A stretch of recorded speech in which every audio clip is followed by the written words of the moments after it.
Good afternoon, everybody. You're listening to episode 174 of PHP Ugly. I'm your host, Afternoon. Eric Vance Johnson. It is afternoon. Evening? I guess it's evening. Good evening? Yeah, Good that's evening. very much evening. Good evening. I'm your host, Eric Vance Johnson. With me are my confused friends, John Congdon Very confused. Hello, hello. and Thomas Rideout. Not that confused. All right, I'm going to stop laughing. You know, I'm like the laugh track of our show. Every time I go back and listen to our show, it's just me giggling like a little schoolgirl in the background. The whole show, What's wrong? it's just What's me what's wrong with laughing. that? Because nobody else is laughing, so obviously it's not as funny as I think it is. Maybe it is, and we're just letting you be the laugh track because you got a better laugh than we have. A I don't think significantly better laugh. I don't think that's true. I am significantly better looking than either one of you bozos, but how are we all doing? Recovering from the flu. Recovering fun. Yeah, it's been wonderful. I took 3 days off work last week and coughed my way to strong, healthy abs. That's one way to get that workout. There you go. I'm laughing again. See, I gotta stop. You can laugh when I say funny stuff. That's okay. Every time I want to laugh, I'm just gonna have to drink more wine. I got the wine thing happening today.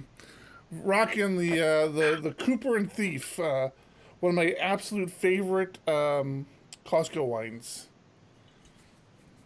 So And what's that wine glass you're using there? this is a highly space aged material. Brought to you by a very up and coming new company called DiegoDev. It's a Yeti. That's right. I mean, if I drop it, it won't break. Oh wait, what's that? I need a bigger glass. Yeah, I have a bigger Yeti. Oh wait, that one's empty. This one's not. Yeah. That one's And just straight vodka. I have a Scotch one as well, but I don't have my Scotch today. So yes, we went Yeti heavy. Even my dog has a Yeti dish, water dish now. With I assume DiegoDev mine is logos on in it. the mail. DiegoDev logos. What'd you say, Thomas? I assume mine is in the mail. Yeah. That's the ticket. That's Yeah. good assumption to have. Good assumption. Yeah. Just wait for it. It'll get there. Eventually. I bought my Laracon ticket today. Laracon. No, wait. Go back to your Yeti for a second. Saturday night. I have Lagavulin for you to put into it. Actually, never mind. I've got. You got Lagavulin? Never mind. Oh look, Never mind. I've there's got. Yeah. there's the Scotch one. Yeah. That See, would be the Scotch Yeti. and we have two of them, so you don't have to bring yours. I have one for you. Awesome. Although, We'll throw I a mean, little. if it's Lagavulin, I might have to bring this one. All right, Laracon. Sorry, derailed. Bought my Laracon tickets. Going to Laracon. Either one of you guys interested in joining me in the underwater experience of Laracon this year? Negative. Nope. No, Thomas. Yeah, it's. I just. You don't want to be Laracons. under the sea. I'm going to wear the mermaid outfit, complete with shells and everything. Under the sea? Isn't it in Tennessee? No, No, that's PHP Tech is what you're thinking there. No, Where is this? Where is Laracon this year? They're holding it in the aquarium in Atlanta. Oh. So it's gonna be like in the aquarium. So it's just gonna be a whole Little Mermaid theme, and everybody's gonna sing, and they're going to Hold comb their hair with hands. forks. Yeah, no, I don't Come think I'll make on. that. No, Singing and No. singing and forks? No, I'm good. all right, well, I'm just saying. Don't know what you're missing. Don't know what you're missing. I I can only might. go to We'll a see. couple of conferences a year, and Laracon is not going to be one of them. Yeah, I'm kind of. Laracon is where I hit my like I have like my people I like to see every year. Although I don't think my Canadians are coming, which is really breaking my heart. I don't think Sean and Matt are actually going to come. So I don't know. I don't know. But it should be fun. I like it. I really so badly want to go to Laracon EU, and I looked at it this year. They have the one in Amsterdam, and every year I look at it, it's just a little too much, a little too expensive. Yeah, to go to Amsterdam, that is a tad Yeah, expensive. yeah. Is that any better? It's still a little loud, but I'm sure we can get over it. I was trying to not do that during the show, but I that appreciate it. works I just wasn't sure if you were going to keep giving me input or not. eventually. All right, that's the best I can do for now. That's Yeah, better. Laracon EU. I've so wanted to go to Laracon EU since its conception. I've wanted to go to that one and have yet to do it. And it's just every time I start breaking down the costs, I just can't. It's such a hard justification for me. And it's the same thing with Laracon AU, right? Laracon Australia. You know, I, I really wanted to go to that one. It's the same thing. It's like as fun as these conferences are, and as much as I enjoy doing them, and as much as you can justify going to a conference as is, doing it out of the country, yeah, it's not. I mean, it's not like we're going to pick up clients in Europe or something, right? I'm not going to go to Laracon, EU, and pick up a bunch of clients. So Yeah. Imagine all the international people coming over to the States for conferences. I'm surprised with how many people actually do, and wonder like what they get out of it. Because it seems like there's plenty of conferences overseas that would be easier to get to, probably less expensive travel wise. Yeah, but all the talent's here. not even there though. I mean, That's what. yeah, right. I see the talent overseas. I feel Uh, very inferior. yeah. Well, you look at any conference lineup, and half of them are from Europe, anyways. Especially the Yeah. Laravel ones. So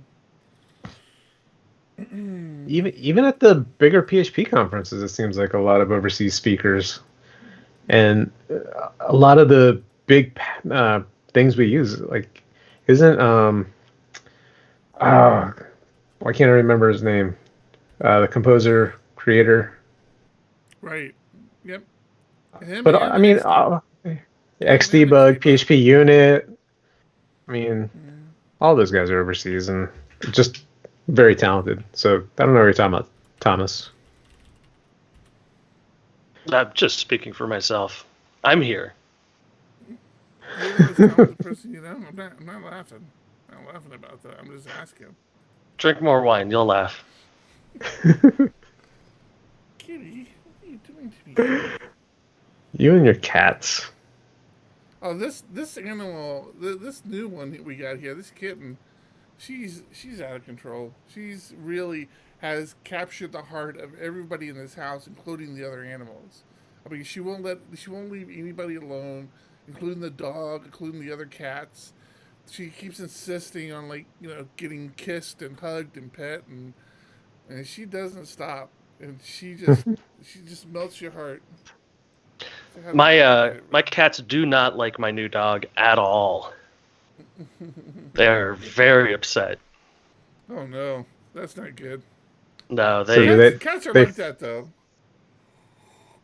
he's got a lot of energy and he thinks that the cats want to play and they do not want to play. And so he likes to chase him whenever he can. Now we have and then they run, so he thinks they're playing even that much more. yeah, no, we have a cat door in our bedroom because that's the cat's little safe space. So the cats can escape from him just fine. They don't have a problem with that. It's just that he likes to stick his nose through the cat door and start barking at him. And then they start hissing at him and smacking his nose, and it's a lot of energy. It's like a toddler on Red Bull. See, that's why I don't want a dog. You need a dog, John. No dogs. Nope. You need a dog. So, let's talk coding for a second. Let's talk PHP. Not just a second. I was told that we couldn't record unless I had PHP stories. So I have a lot of PHP stories for you. Okay. I want John to go first. He seems like he has something else. No, he's first. I've known this for a long time that I'm not a great developer. So I really want to see where this is going. All right, I say that because, like I was telling Jackie today, no, I'm a good developer. I can code my way out of almost anything. But working in the group I'm working in right now, where they're really good at architecting pieces, that's where I fail. Like, I can make code work. I can get it to do what it's supposed to do. I can debug the hell out of some code if there's something broken. That's a strong suit. But architecting is in and of itself an art form. Getting the proper building blocks, getting things working together, abstracting out as much as I've seen happen in the past couple of weeks, it just makes me feel inferior. Like I'm not super when it comes to object-oriented programming. I can make them, I can make it do what it's supposed to do, but not always the most elegant, reusable, testable way. Yeah, I know that feeling. I had something that I was working on today where I started feeling myself getting lazy and not following the architecture, and I was like, had to slap the back of my own hand to motivate myself to do it the right way. Well, I don't know if this is what initiated this, but I had the same thing with John today, as a matter of fact. I'm reading an article in the latest PHP Architect magazine, and it's like everything about the article, about what it's saying, makes sense. And I'm realizing, I'm like, wow, I am really bad at doing this, because it's not the fact that I wasn't doing it the way that the author was suggesting. And the author was Larry Garfield. Larry Garfield. Yep. Yeah, great developer. It's the fact that I still can't get my head around the proposed solution he was presenting in this article. So the article was really about not exposing arrays to users, and basically, planting. If you need to use arrays, you plant them into other methods that do things for you, like an array would. Like, and I mean, maybe it's because I'm lazy, and the fact that I've been very dependent on collections in my Laravel world, where I've switched a lot of my stuff over to collections because I love working with collections. And that was one of the recommendations he had in his article. But one of the things that he indicated in his article, and it was one of those little trigger things. I always go back to the if else thing. When somebody said very simply, if there's an else in your code, that's where you need to look at your code and re-architect it and see if you can't re-architect that else out. Well, in this article, it basically said, if you're returning an array, you should re-look at your code and re-architect your code so you're not returning that array. And he gave some examples of how not to do that. And I just must not be very good at coding, because I can't, for the life of me, wrap my head around what it is he's doing. And I think reached out to John. Yeah. So the big thing is we the PHP arrays are not traditional arrays, right? They're hash maps or associative arrays, and we, as PHP developers, get to abuse them and use them however we want, as an sequentially indexed array, as an associative array, mix between the two. And because we don't fully understand how arrays work, there are some gotchas. And one of the things he points out is if you're using a sequentially indexed array, 0, 1, 2, and then you delete one of them, delete one of those elements, and then add another element on, that sequence breaks. So if you add 0, 1, and then delete 1, add another one, now you got 0, 2 as your indexes. Again, in and of itself, not that big of a deal because most of us are probably just doing a for each anyway. But that would break on a for loop. We don't have any typecasting into arrays, which is where generics come in. There are security issues if you don't protect your array properly. You could be shoving things into the array you're not expecting. So a lot of it made sense to me in that respect. And I just started getting into using collections in the past 6 months to a year because arrays are just easy. That's just what I grew up with in PHP. So every time every time somebody said no, you should be using a collection, I'm like, but why? And all the collection methods are very confusing until you start using them. And even still, I start looking at whatever collection system we're using now, and it's like, why is this map not working? Why is it not going through this code? Oh, because it's a lazy collection. You have to call realize or something at the end of it to actually make it do the work. And it's like, stupid gotcha. But that being said, a lot of his examples go to basically a typed array. So you create an object that basically hides the array for you. You can do testing on it, make sure you're pushing, popping, doing things correctly at that point. And you can also make sure you're only putting that type of object into the array. You're not going to get garbage into it. Yeah. Yeah, it's a great article. It's one of those things I need to do in practice. And like you said, I mean, if you subscribe to PHP Architect, make sure you read this magazine, this article. The article is actually called "Never Use Arrays," and he has a little asterisk by the word "never." But it's just one of those really it's so easy to teach people how to use arrays in PHP that, like John said, and like the article says, we just abuse the hell out of it. It's really poor. It's really sort of a poor coding practice.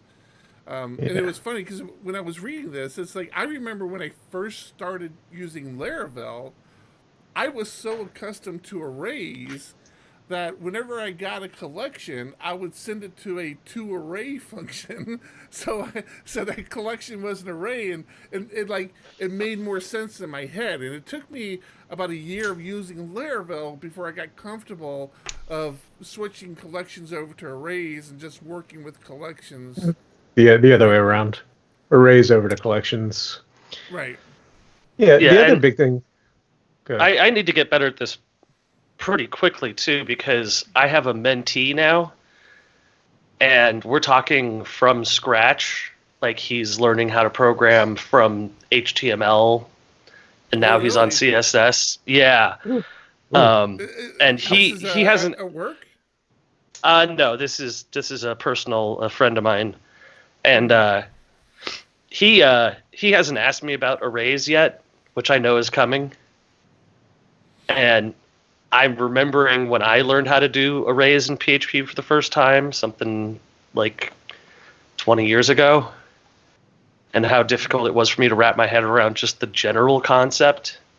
Mm-hmm. And worse than that, I know he's going to be doing it in JavaScript first, not PHP. And so, what's funny is when I was learning Python, this was one of my stumbling blocks because Python didn't have arrays. They had lists, they had dictionaries, and they had, I think they're called turnips or something, or I forget the associative array is called, but in my head, in my PHP mind, they were all arrays, and I couldn't understand why they had three different conventions for this until I read this article from Larry, and I'm like, holy crap, we're doing it wrong. Like, we've been doing it wrong this whole time. Jesus, no wonder nobody likes us. Well, a lot of times, like, we use an array as a configuration object, right? And for that, if you actually, not, I shouldn't say configuration object, we use an array to hold configuration, where if you made that its own class, its own object, you could then be doing some sort of validation on the information in there. You can make sure that you're getting strings where you need strings and arrays where you need arrays. You can have tighter control over the data that's in there as well. And you can also make it immutable, which makes things a lot easier to test versus just throwing stuff in an array. Yeah, instead of just throwing stuff into an array. That's a great, because now that you mentioned that, like, if you've ever looked at the config directory in Laravel, every one of those files is just a return of an array, and that's all that config directory is. Which makes it super easy to add things, right? So you can just basically add anything you want and then not have to change your data structure anywhere. But it's just not as safe. It's not as well documented. Like, here's exactly what's in this piece of the configuration. Oh, I have a huge problem with that. I'm constantly, like, upgraded to the newest version and find out that there's config options that are missing completely now. Because they're not in your config anymore. You now need to go add them manually. Right, because the config is a published thing from a package. Yeah. And the way that Laravel Shift handles that is just backs up your config and deletes it and replaces it. Like, that's kind of helpful.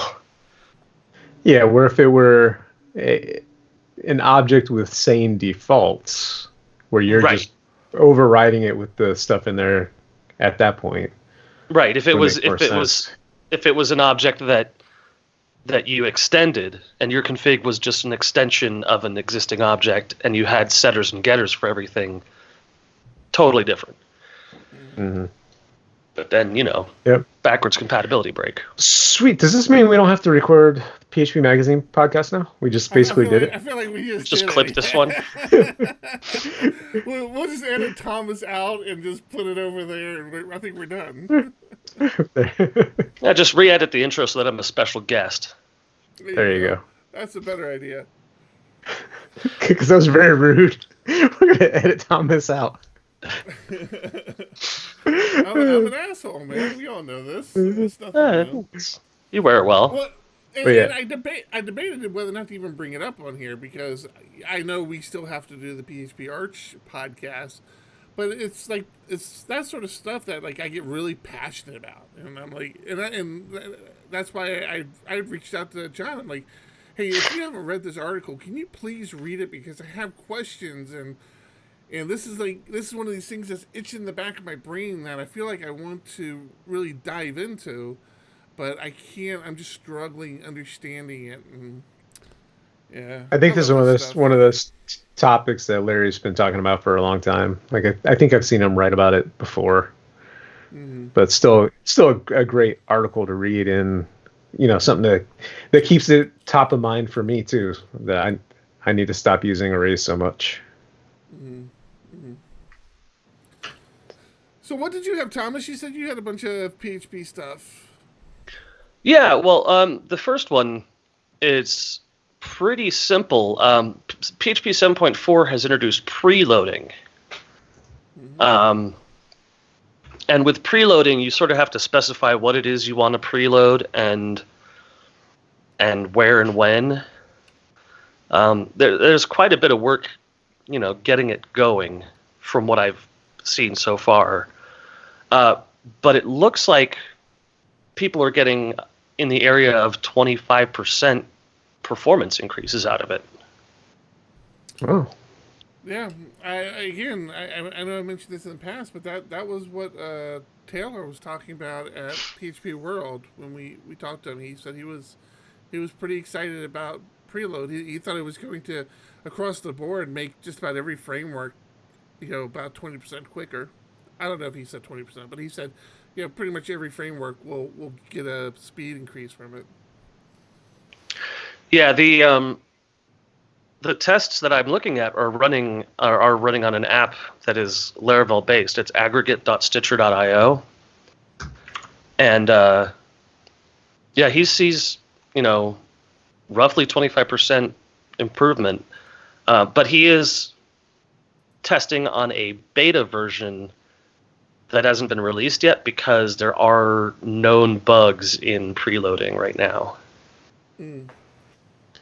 oh, in the current 7.4 release. Yeah. Yeah, so it's That still in progress, but yeah, I'm following this stuff pretty closely. How it works and what it does, and you're gonna have to code for it for sure. I've also got an interesting question for you guys. So now that you guys have employees, I thought this discussion point might be interesting to you. The Communication Workers of America is trying to unionize tech and video game workers. And okay. this basically just an announcement that they're trying to do this. I haven't seen any way to actually get information about what they plan on doing or how they plan on doing it. But I was wondering what you guys think about unionized workers in the tech industry. We've talked about it in the past, that it's an incredibly difficult thing to try and execute. Yeah. I don't know how that would even work. Yeah.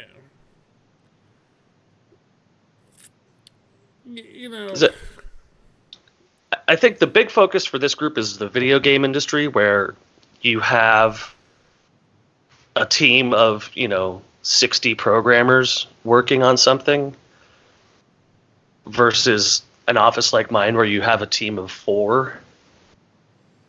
Well, the big thing is, and again, to your point of video game programmers, the exposure I've had with those guys, that's a scenario where I can see a union actually happening, because the work conditions can get so bad, right? I mean, Yeah. there's literally an expectation that you're going to live at the office for the next 2 weeks until launch to knock out every bug. I mean, when these little stretches come up to release, the people I knew working in the industry, their complete life was put on hold. They didn't care if you had a new baby. They didn't care if you had a sick parent. Those 2-3 months leading up to a release, your soul was to that game, and they weren't properly compensated, in my opinion, either. I mean, it's not like they got these huge bonuses or they were treated to dinner every night. I mean, it's situations like that. Now these aren't life-threatening situations like unions have come into shops to help resolve in the past, but they are work condition situations that where a employee who has no power to leverage against the company he's working for feels hopeless. Yeah. And it's not a horrible thing. I mean, when unions are done correctly, I don't have necessarily a problem with them. I've worked in companies where I was part of a union that I was happy with. I've worked for companies where I was part of a union that did nothing but took my money and basically worked with management to achieve whatever they wanted. it becomes a whole political thing, right? So there is a real purpose for unions, and when it's executed well and done correctly, I think it really does benefit everybody and makes for better life. But yeah, but like when we talk about the tech industry, I don't know. I mean, it's like, how do you do that? How do you pull this off? It would work better at starting with a big company like a Google or an Apple, where all of their employees do it as one unit versus trying to get every tech person out there. I mean, right now we put out an ad for a new employee and we're flooded with resumes. So I don't think we would be affected at all by it, at least not for a long time. Yeah. Although, I mean, there is institutional knowledge as well. Yeah, I know that if my company put out a call for resumes, they'd get a ton of them, but they'd be really hurting if I just up and left. No, of course, and that's why I said it would work better from a big company such as. Well, I mean, it would work at any company, but somewhere like Google or Apple, where they all unionize together, it would be way more impactful than trying to do it industry wide right now. Yeah. That's well, one man picket line doesn't really have that same effect. Right. You bring one small, medium company down, that's one thing, but a Google or Apple would be horrible. But right? Google got caught firing people who were trying to unionize. Oh, really? Yeah. Oh, I didn't know that. Yeah, I can pull. That's a big no there. I mean, that's huge. Yeah, Google is accused of union busting after firing 4 employees. You might remember there was big walkouts based on facial recognition tech being sold, stuff like that. And some of the organizers of that walkout have been fired for quote unquote clear and repeated violations of our data security policies. So in trying to get information about other employees to try and unionize, Google said, well, you can't use our systems to get information about other employees, which really skirts that line of union busting, which is super illegal. But we'll see. I mean, just today, Alphabet became a $1 trillion company. Really? Yep. So the second one, huh? Yep. I can't even think what that looks like. That's amazing. Did you have you seen Marquez Brownlee's new video on AirPods? No. So he did a whole video on AirPods and AirPod clones and the reason for it. Did you know that Apple makes $800 million just on AirPod sales alone? What? Oh, those little earbuds? Yeah.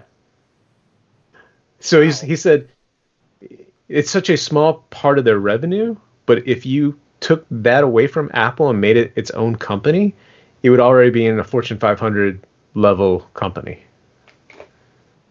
That's crazy. So no wonder there's all these knockoffs trying to take a piece of that pie. Right. Well, yeah, and that's only 0.1% of their revenue. Right. It's less than 0.1% of their revenue. Have either one of you guys actually ever used those AirPods? No. No, never. I'm wondering how good they could actually be. I mean, I've heard they're quite his good. videos. Yeah. Yeah. Sorry. And I heard the new generation, the Generation 2, is really good at noise cancellation. But Oh, I didn't even know they had noise cancellation in them. oh yeah, the Gen 2 ones have a very, very good noise cancellation tech in them. But they're like $600. I mean, that's the thing with Apple is that if you have the phone, the watch, and the AirPods, Oh, really? That expensive? yeah, If you have the phone, the watch, and the AirPods, that's like $2,000 on your person. That's too much. My watch was $60. It's perfectly fine. It says I'm gonna. Yeah, but does it tell It says I'm time? gonna die really soon, though. What's that? Yeah, no, I just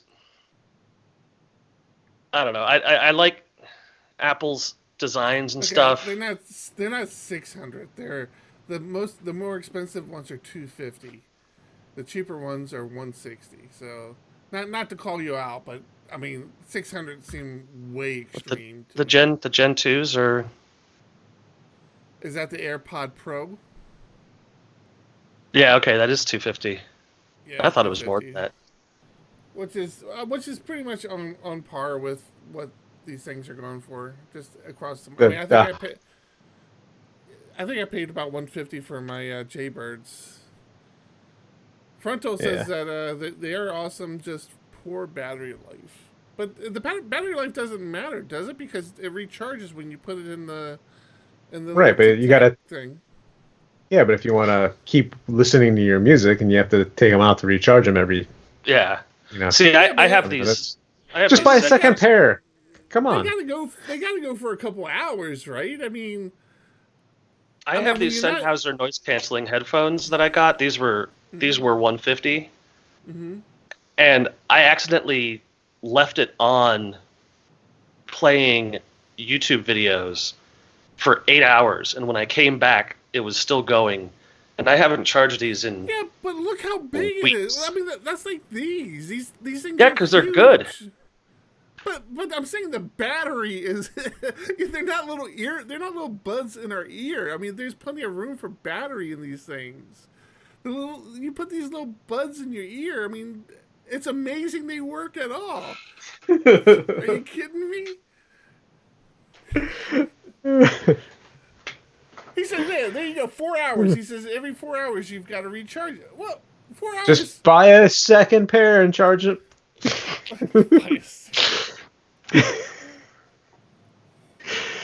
I was trying to get Thomas riled up with that. It's not working. No, it's too believable. Stop! You're making me laugh too much. I can't keep drinking. Sure you can. The problem is, I really want to try the AirPods, but I don't know how well they work on an Android device. And from all the reviews on the Android versions of similar things, are just not as good as AirPods, and just makes me hold off on trying them. The Jaybirds work fine when I use them. I do think they work. Despite Thomas saying they don't, I do think they work. No, they do function, but a lot of the features are just not there. Right. There's a lot of stuff like the noise canceling that just doesn't work. Volume control doesn't quite work, I think. The ease of connection is huge. Yeah. Because you're in the ecosystem. Right. So Google is coming out with their Pixel Buds, which I am excited to get. Those have been out for a while, haven't they? No, not. They got really poor reviews. Did they? Shoot. Because I really wanted them because they did the whole. My understanding is they do the whole translation on the fly thing for you. Oh, but I've heard that doesn't. Pixel Buds 2 now is out. Last time I checked, you couldn't buy them yet. Right. So the version 2, which was announced last year. To me, the biggest thing I've heard is that the AirPods don't fit everyone's ears well. Is that if you have a very open ear, it won't sit correctly. I wonder if my ears are open. How do you tell that? I'll try to put on AirPods, and if they fall out. So I gotta spend $250 just to see. Just kidding. I'm not. All right. Enough about. How would you guys? Bugs. How would you guys like to develop a new browser? No. Why? Too bad you can't. Okay.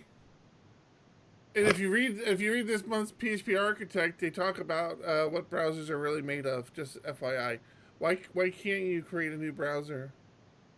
So 3 years ago, the W3C accepted a DRM standard. I don't know if you guys remember when this happened, but it was to appease companies like Netflix and stuff so that they could DRM browser content and it couldn't be captured by a capture card.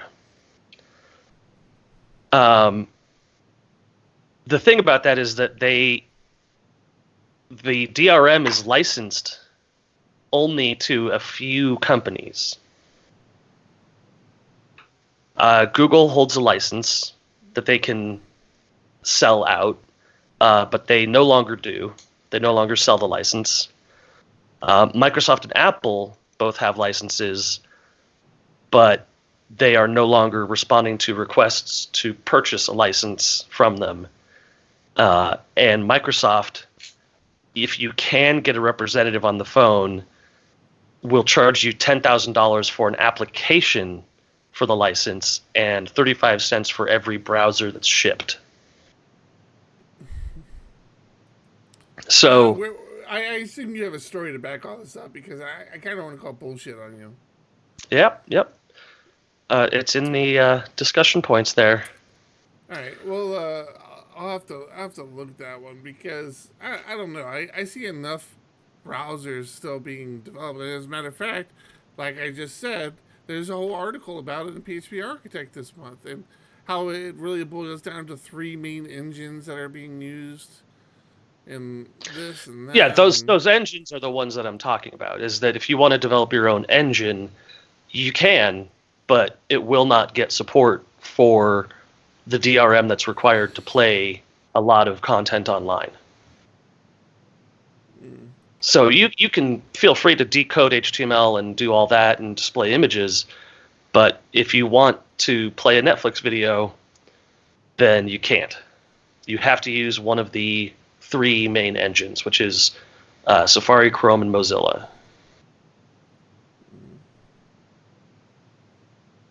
All right, well, I don't And have I a guess- problem with that right now. Did you guys see that Mozilla laid off a bunch of people recently? No. Yes. I saw they laid off like 70 people. Anybody we know? No, but I heard it from somebody from Grumpy. He posted it out there. That's what I was worried about. That's why I was asking. No, he still has a job as of right now. I mean, he's, they're going through a little reorganization, so he's not sure long term. So, hope all is well with you, Grumpy, and that you still have your job. Although I don't think he'd be hurting long. I'm sure people come knocking at his door quickly. Yeah. No kidding. That's one of those guys. He doesn't. I'm sure he doesn't have a lot of downtime. I tell you, we brought in a couple junior developers recently, and my God, are they really stepping up? I've been real. I'm getting one of them's offshore, which our whole offshore experience has been kind of hot cold. I mean, we did it. We did it because we were in a pinch at one point, and we ended up with a really good developer. So we tried to replicate that a couple times, and it never worked out. We were actually, had pretty much given up on the offshoring piece. I mean, we kept the one developer we have, just because he does good work for us. He likes working on our projects, and everything's fine. But we cycled through about half a dozen or so other offshore people. And I'd pretty much given up on it, and I told John, I'm like, listen, I'm going to give this one last shot. And I did, and it sounds like we might have picked up another super good developer. I'm actually not working with him, which makes me a little nervous. But our other team members who are working with him, I'm getting a lot of good feedback from them on his work recently, which is always good. And then we have another junior developer here onshore, up in Idaho. Is that where he's at, or Iowa? I always get those two confused. I'm pretty sure it's Idaho. Idaho, and Yep. he's he's been working on one of our projects, on a greenfield project for us for about 2 weeks, about 2 weeks now. And it was his introduction to Laravel, and he's really getting the hang of it. I did some pair programming with him today, did a code review with him today, and just seeing how quickly he's picking up, Laravel ways of doing things, and again, he was one of these self-taught procedural code sort of people. So I knew he understood PHP and all the methods in PHP, but I wasn't sure if be able to get his head around a framework like Laravel. And I think he's fallen in love with Laravel. I think I have a Laravel convert on my hands now because he's very, very excited with how much he's able to do. So been really happy with that. Do you guys use SHA-1 hashes for anything? Of course. All over the place. So a little bit of a loaded question.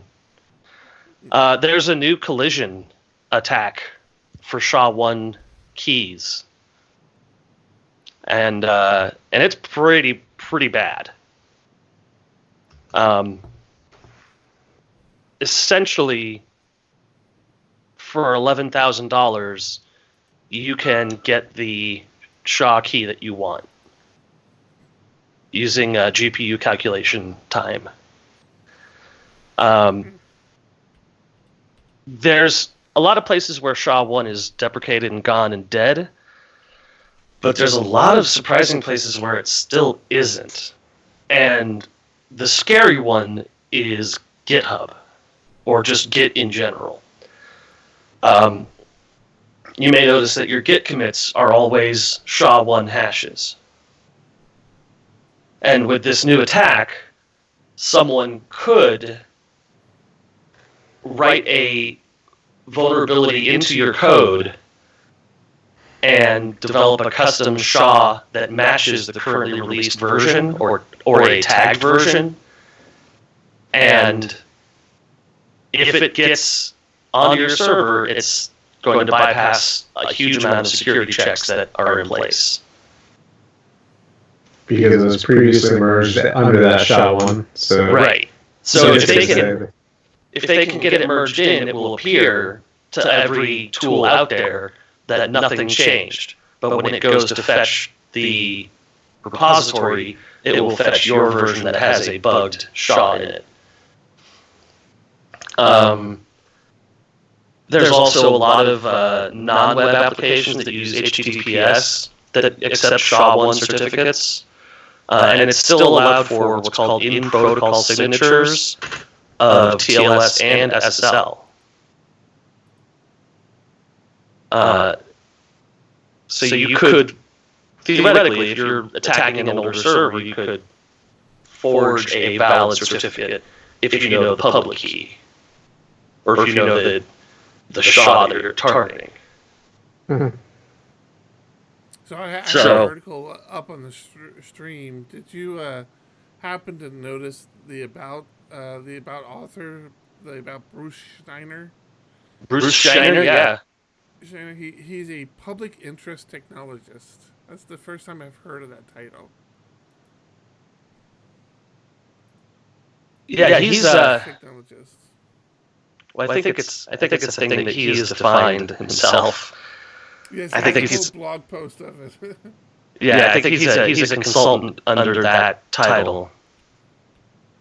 But he's a smart guy, knows his stuff. Clearly. But the group that devised this new attack paid $75,000 to produce their proof of concept, which collided two PGP keys so that they could fake an authenticated user. So Frontal just asked in chat, Thomas, he says, just an aside, I seem to remember right out talking about coin exchanges. Any thoughts on Stellar Lumens? Stellar Lumens. Okay, so if you have Keybase, then you might have received a message about receiving lumens. They give you a dollar figure. They're currently worth $10 or whatever they are at the time. Right, and they've given me like $40 worth of stellar lumens. Mm-hmm. But I don't know what any of that means. I mean, it's not like it's a widely accepted currency. It's not a traded currency, I don't think. It's just a wallet. Yeah, I have $76 worth of lumens. Oh, really?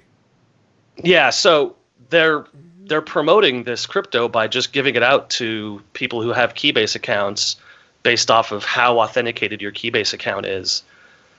So if your profile is fully complete and you're authenticated with a paper key and all of the other security measures that they want, then they'll give you a pretty significant amount of lumens. I have 1,400 right now. I forget how to go find that. You just open up the Keybase app and click on Wallet. See, I can't even get the Keybase app running on my laptop anymore. So you must have signed it. That's you the signed value. at the same time I did because I've got $76 as well. 1,400 KLM or XLM. I mean. Where do you see it at? So in your Keybase app on the left-hand side, you can see Wallet. Oh, that's why. Okay. I'm trying to see if I see it in the browser version, but I don't know if I will. Well, you also had to accept and sign up for it, I think, when they announced it. Yeah, you have to opt into it. Yeah, I had done that, yeah. Yeah, it's interesting stuff, but I mean, I'm sort of not in crypto right now because there's no killer app. There's nothing that I'm really just like convinced is the next big thing yet. Ethereum is launching Decentraland soon, which has promises for a crypto marketplace online, like a sort of a centralized thing.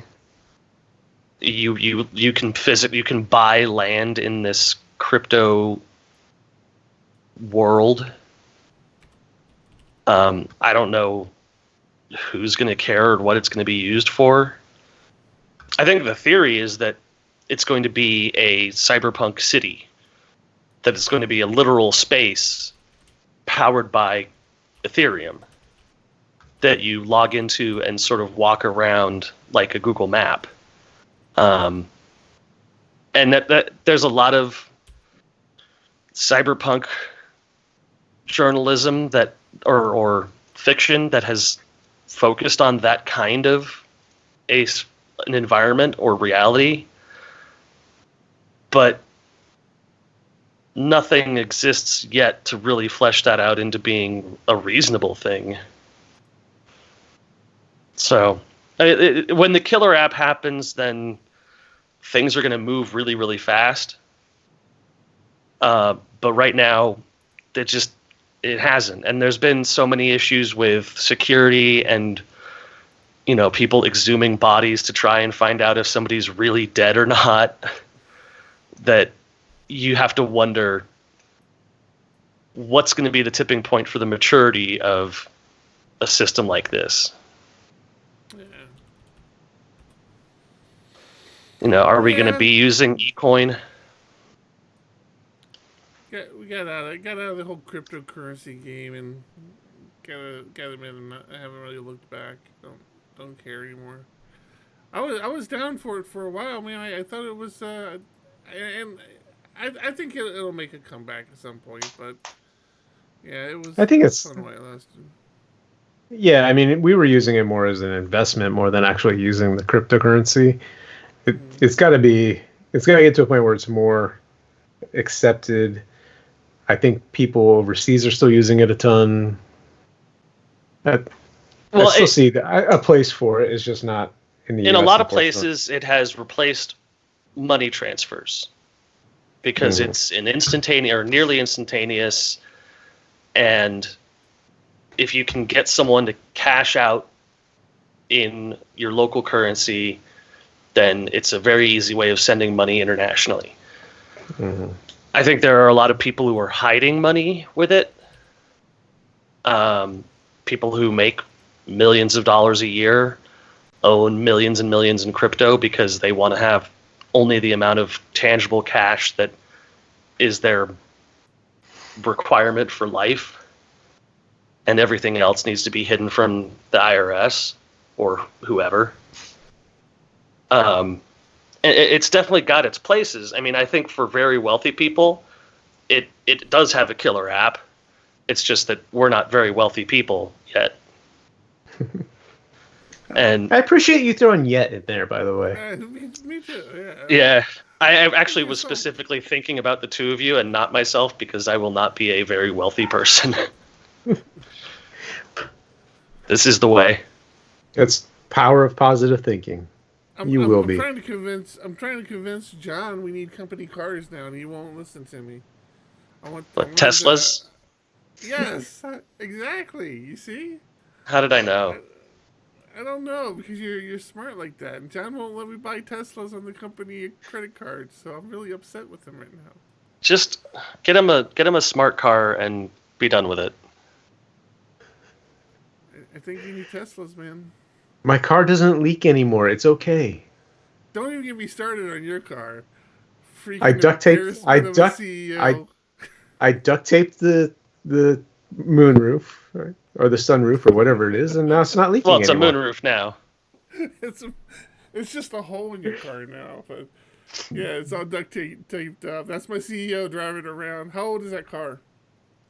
It's 2007. 2007. 2007 Volvo. And it wasn't even duct tape on the roof. That's that was newer my than mine. wife's. That was my wife's car. She when she graduated with her master's degree, she wanted a new car. Well, newish. So she wanted a Volvo. She got that car. Then we had kids, and now she has the SUV. Mm-mm. So it's a hand-me-down. I understand that. My wife has the van. I have the 2003 Jeep. That doesn't currently start. Starting is overrated. A little bit. I haven't had to do as many chores recently. How do I get out of going to how do I get out of going to the grocery store? Oh, the battery's disconnected. I mean, the car won't start. My battery is definitely connected. But you're not supposed to tell the wife that you disconnected it. You're not listening to me. The whole car should be a battery. We need Teslas. Let's go. You can use it to charge your house. Patreon. We need Tesla. We need Tesla Patreon money. Let's go. That's what's her name did that? Crappy Robots. Simone Gertz. Simone. Or Geitz. People bought her a Tesla and she converted it to a truck, which is actually pretty badass. She had a great article in Wired, by the way. I saw that. She got the front page. She got the cover. Yeah, exactly. Yeah. How she's moving away from the whole crappy robot thing and all that. I like her, man. She's one of those people I'd love to run into one day. The queen she was of at the shitty Cybertruck robots. reveal. Yeah, I saw that video. All right, what else do we got? I only got one last thing. Bumping up on the end of this thing. Laravel Airlock. So awesome! So happy he did this. I'm serious. Airlock is great. Go on. Go ahead. He put up a call for beta testers for Airlock. It's a featherweight API authentication protocol or system. I'm definitely going to be getting into it because I'm currently working on a similar system that needs. It's a SPA style system that needs authentication, and it's this token based thing. It's stateful, and it's got CSRF, and it's a pretty cute little package. Yeah, I mean, we if you've been in the Laravel ecosystem, I mean, there's been a couple solutions around the big package one was Passport, which was really just absolute overkill for simple API authentication. And even Taylor, I mean, Taylor was always pretty upfront. He's like, if all you need is just like basic authentication, there's easier ways of doing it than using Passport. And I think at one point he even put out a tutorial on how to do it. And we actually had this problem because we were like, as we were just doing so much API stuff that we were beginning to have Passport just be like a default part of the scaffolding of these API apps, and again, it was just overkill. And so we recently started coming up with our own solution, a much simpler API authentication solution for these applications, and that's what Taylor did. Taylor basically said, so Taylor, I'm not sure if you're aware of this, but Taylor has committed for 2020. He's going to try to commit do 5 open source packages or something like that. Like all he's doing for 2020 is open source work. He's not working on any more commercial stuff. I mean, he has his commercial ventures out there that he's got to keep going, but he says everything he releases in 2020, at least at the beginning of the year, he said was going to be open source. I don't, I mean, obviously it's his prerogative to change that, but this was his first crack at that. He was like, okay, here you go, very simple API authentication thing. So I was real happy to see that. So yeah, that was good. That was a good one. I didn't realize you that even fell on your radar there, Thomas. Yeah, we're doing a lot of different systems now that are intended to be API driven internally. Mm-hmm. So I'm always looking at what's coming up. We're doing some WebSocket stuff soon. Really? How are you planning on handling that? Have you looked into it? Pusher channels. Okay. And then whatever the Laravel JavaScript wrapper is, probably. Good. Yeah, it's I mean, it's simple enough stuff once you've got the server running and the client side running. You just say send a message and it gets there. Yeah, I use Firebase for that now. Are you at liberty to share how you guys are thinking about using this, or? I don't know how we're going to be using it. Gotcha. Okay. I believe that it has to do with managing large file uploads from external sources. Ah, okay.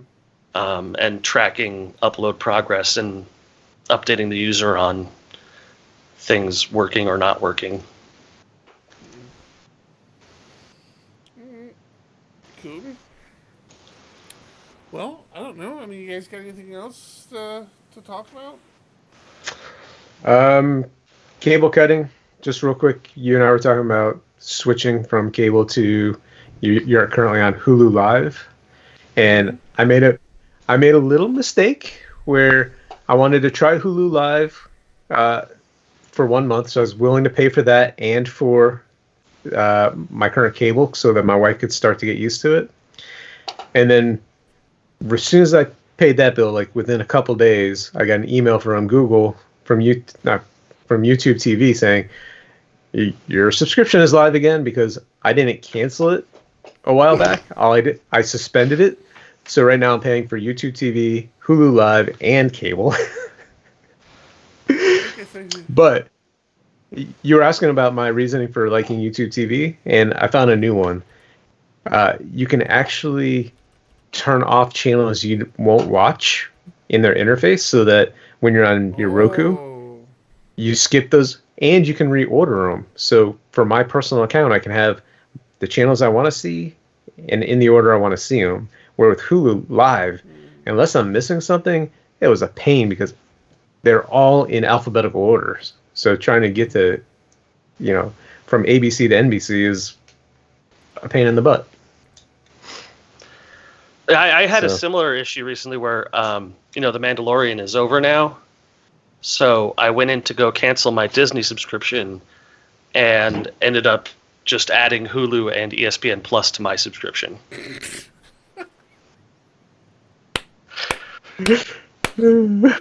That's it. I'm canceling this. Not using this anymore. Wait a minute. What's this?